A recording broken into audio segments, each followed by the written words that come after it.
Hello everybody out there in YouTube land, I am Geek Girl Claire. Welcome to another exciting mini four-wheel drive video. Today we're going to be reviewing the 2021 to 2022 official guidebook for mini four-wheel drive vehicles.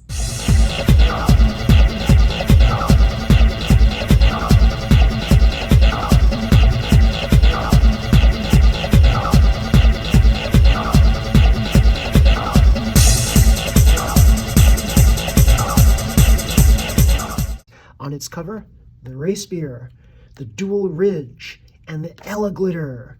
3 new models introduced in 2021. So what's inside? I already de-sleeved this. This is a decal sheet with Japan Cup 2021's decals. Yes. Also pretty cool, the Yokohama decals. Table of contents. The Japan Cup 2021 circuit. It's the Max Surprise Circuit Remix 2021. Can you imagine going up banks like that? That's pretty cool. Can your car traverse that? So here we have different configurations of this Max Surprise Circuit Remix. I presume that they're displaying all 5 versions of these because you don't know what you're going to get when you race at a particular racing site. So as I've heard, the Japan Cup 2021 is held in different cities or towns, and depending on where you go, you might get a slightly different version of the circuit. So pretty cool. You don't know what you're getting. You might course out in one of them, so build your car so that it can handle anything and everything. Remember, the fastest car does not always win. Usually, the people who win the race, they don't have super fast cars, but they have cars that can stay on the track. And that's very important, staying on the track. Going as fast as you can while staying on the track. So here's an example of a Japan Cup 2021 car here.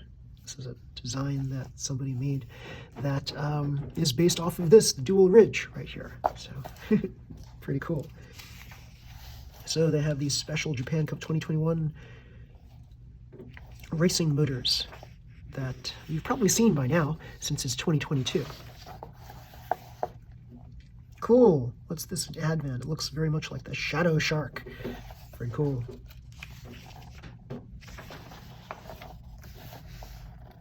More stuff about the Ella Glitter and the Race Beer. These are both pretty fast cars out of the box, guys. So if you get either one, you can't really go wrong like racing in box stock with these. However, I don't race this one. Like, I have this on my shelf, and it's basically because it looks so nice, I just have it on my shelf and it looks really, really cool. And I don't want it to get scratched up because having certain models that you use for racing, that's pretty cool. But also having models that you're proud of that kind of signify what you do to others, I think that's important too. So make sure that you have at least one car that you haven't raced and you can show off to friends, and you can say, hey, well, this is the type of car that I would race in like a performance race. It's not exactly the car that you'll race, of course, but it gives people the idea that, hey, these cute little cars, like, I can build them too and I can race them too, and maybe I can win some prizes. And hopefully the goal is to try to get as many people as possible interested in this hobby so that they can also get into it and build their cars and become champions themselves. So the cool thing about mini four-wheel drive is fastest car doesn't always win. The car that stays on the track and is really fast usually wins. And sometimes it takes a bit of luck to win a race too. So you'll see like grandma types like me winning races because like there's luck on our side, and also we just do things a little differently than other people, and we think in a different way than other people. So other people might be relying on what they've heard by studying like physics books and stuff, and really what I want to do is try to make things as creatively as possible and try to look at things from a different perspective, from a different angle. So that's why I create the kinds of odd things that I do, because I want to see if my theories on certain things might equate to something that would be advantageous for me and other racers. So pretty cool. And I think the strength of a hobby such as this is that you get all these different people coming together. and sharing their ideas. So it's not just about one specific thing. It's not just about like, oh, I'm going to build my car this way and use these particular parts, and I'm always going to win a race. That doesn't always happen. In fact, it usually does not happen. And usually the person who wins a race can come up with some wild idea and just test it out on a certain track, and it just happens to work on that track. And if all the stars are aligned right, then they end up winning the race. So here are the cars that I was talking about in my previous video on the 2015 official guidebook, and these are the reissues of the cars that came out long ago. And as you see, these are squat little tiny cars. This is what is it, the Dash Emperor? Yes, so cool. And in a sense, I guess these Dash Emperors were precursors to a lot of the modern Emperor type cars of today. And some people who race these cars swear by them, and they say, oh, these are super fast cars, don't mess with them, they have illegal engines in them, you can't race them in an official Tamiya race. And while that might be true, I have never seen anyone really win a championship with these little cars, but I've seen one person, one gentleman was very close to doing very well. I think he was second place or something like that on the AAA Hobbies race, in the technical tune class race. So here we go, more cars, and these are the FMA chassis cars right here. Remember, this is an official guidebook, so this is going to basically be more like a catalog than anything else of all the cars that are available. MA chassis cars, pretty cool. AR chassis cars, Super 2 chassis cars. So I know that others have created videos on this particular guidebook, but I think the thing that I wanted to show was a top-down view. And I think the top-down view, you get a lot more information presented to you right here than, say, a third-person view where you're holding the book in your hands. So both are fine. It's just that I want to show everything on the page and kind of be unfettered with anything other than like the information itself. So here's the information. MS chassis cars, VS chassis cars. So a lot of people who are like a lot of people are against VS chassis just because they're old, they're an old style, but VS chassis, some of the fastest cars are VS chassis cars. It's just that you have to figure out how to tame them so that they stay on the track, and how to modernize them so that they accept the parts that are out there. So with VS chassis, if you want to make a serious car, you're going to need to do tune class / open class cars for VS chassis. You have to basically modify the chassis in order to make it fit and work with the modern parts out there. So they do have a VS chassis strengthening kind of system, which is basically a big carbon fiber part that goes on the underside of the car, but that adds weight to the car. So I really don't like that, adding so much weight to a car like that. So here's the Honda E and the different kinds of paint jobs you can do to make your car look different, snazzy, and cool. And here, information about the dual ridge car.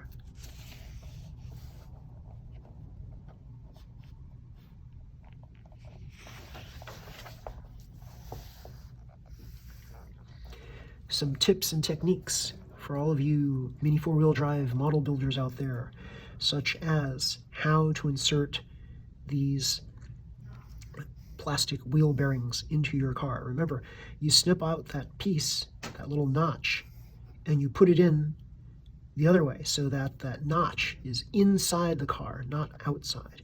Why don't you want it on the outside? Because if you had it on the outside, then your wheel would be scraping against this little notch, these notches here, again and again and again. That'll slow down your car. So you want the smoothest possible contact with your wheel to the body of the vehicle. So that's why you flip the thing inside out so that the notch is inside. Now I'm going to tell you that if you don't snip this off properly and you put it inside there like so, your your bearing is going to be slightly off, so you want to make sure that you snipped off enough of that plastic so that there's nothing, that it's smooth, that there's nothing jutting out. There's no burrs jutting out or anything like that. You want to make sure that it goes right in a solid way. So, or solid way this way, that is, so that your axle will be straight and your wheel will be perpendicular. You want everything to be perfectly perpendicular. So a nice way of ensuring all of this is to make sure that there's no extra burrs on your plastic palm bearings.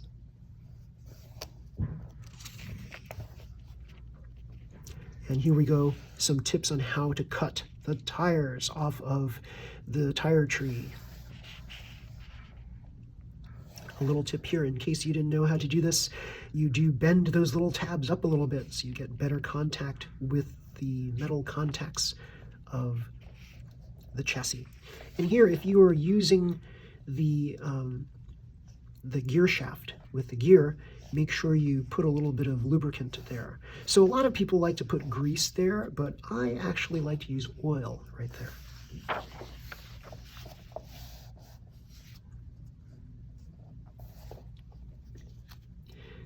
So if you're building a box stock vehicle, you do not have to use all the parts of your box in your box stock vehicle. You can omit certain parts.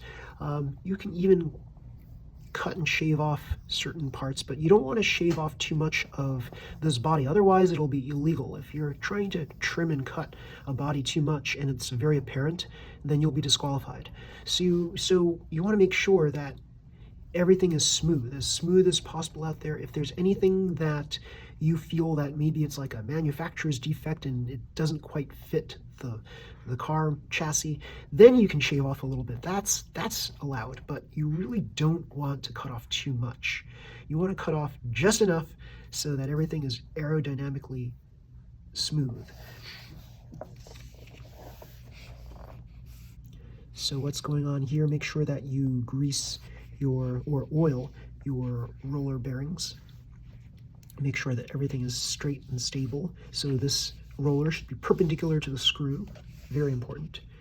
And this can't be emphasized enough, but if you are using stainless steel screws as opposed to cap screws, then you want to use these aluminum supports to strengthen the screw.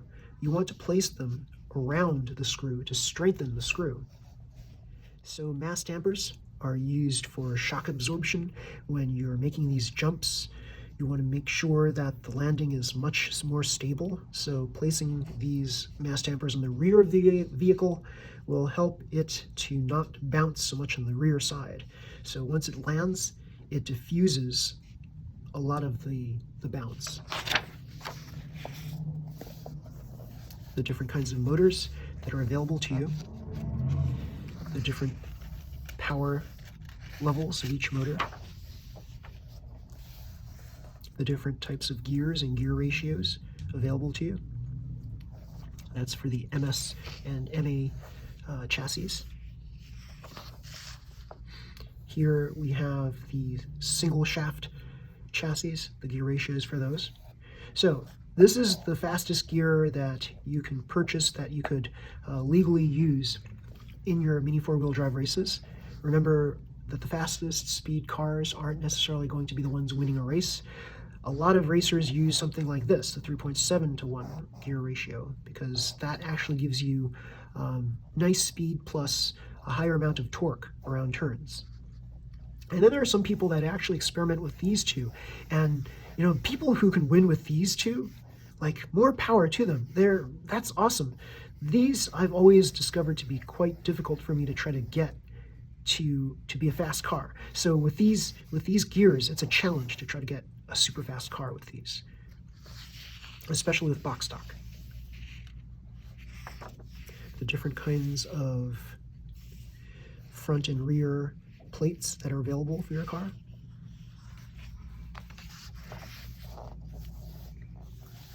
The different kinds of rollers that are available for your car, and what these rollers do exactly, and the bearings that are used in the rollers.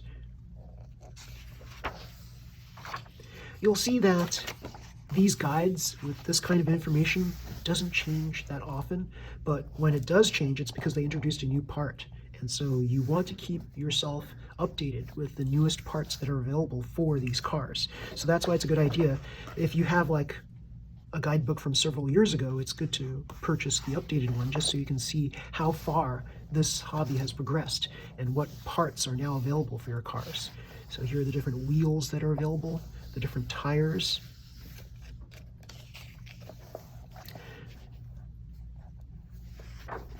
Different tires give you different grips. Different materials give you different grips.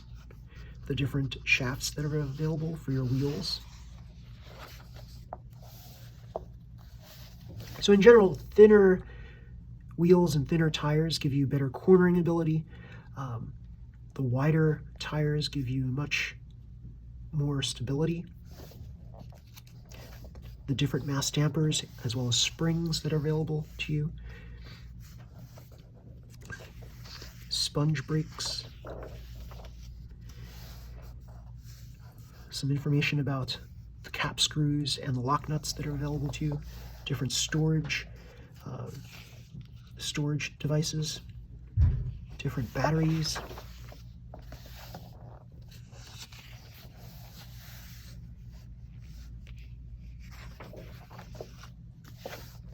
different tools available to you. Using the hacksaw to cut off perhaps the top part of your chassis. And if those of you who are designing your own flex suspensions for the MS chassis, having a hacksaw like this is a very useful thing, although a lot of people use CNC cutting devices to get precise cuts on their MS chassis.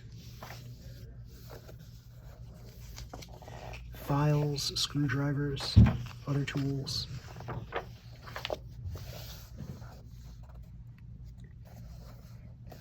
Very cool. So what's happening here? They're showing the two different kinds of methods that an MS suspension can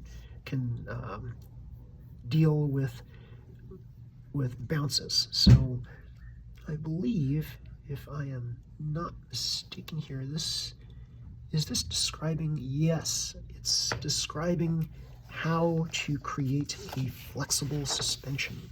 So yes, and we go through step by step how to create a flexible suspension.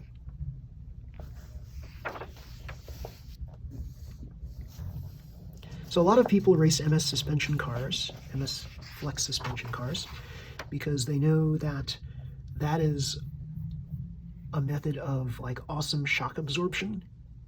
And so with this shock absorption ability, you can make all these jumps land in a very flat, stable way, and you can like certainly beat a lot of people who don't have flexible suspension cars.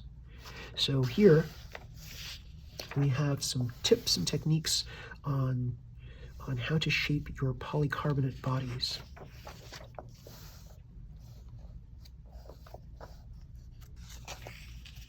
So, as you probably know, polycarbonate bodies are one method of really decreasing the weight of your car.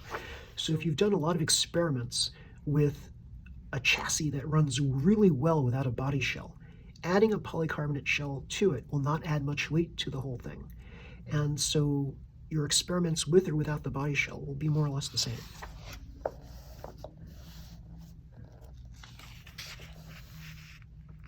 How to add stripes to your car. Double stripes like I have on my car. Cool. Yes, I have a Mini Cooper that has a double wide stripe like that.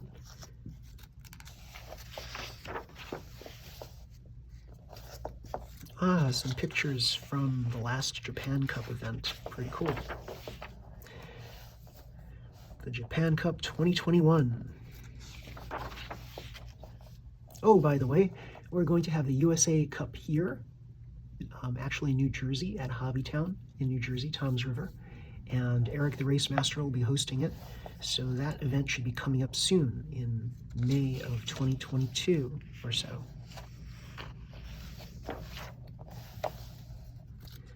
Oh, are these yes, these are some of the, I believe these are some of the winners or finalists of the Japan Cup, and I think they're just showing you how fast their cars actually are.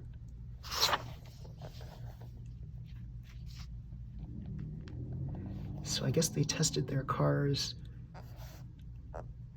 and they came up with these speeds. And like I said before, the fastest car doesn't always win a race. It's usually the car that stays on the track that wins the race, whereas all the other cars just fly out. They don't stay on the track. How cool would it be to go to a shop that had all of this stuff in it? All of these parts, so many cars. So cool. And with a racetrack where you can just test your cars out. So I'm looking at this and I'm like, oh, these might be like they're rating the different stores that are available.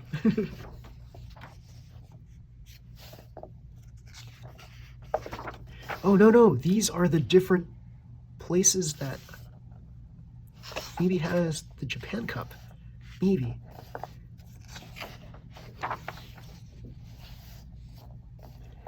And some of these are people's custom designs of cars. They look cool, they're fast.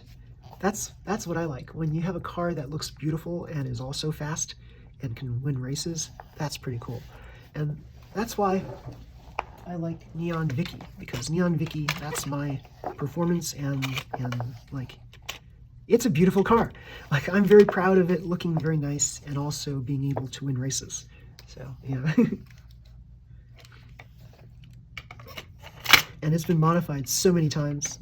I'm always trying to figure out new ways of making it better, making it faster, making it steadier.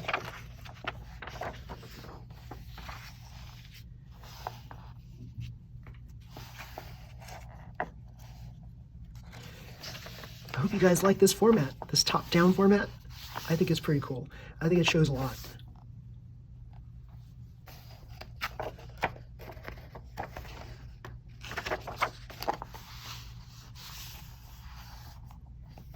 Wow, some of these people, they shave their tires down to almost like little rubber bands, so to speak. It's not, the tire itself is not much bigger than the aluminum wheel that it's on.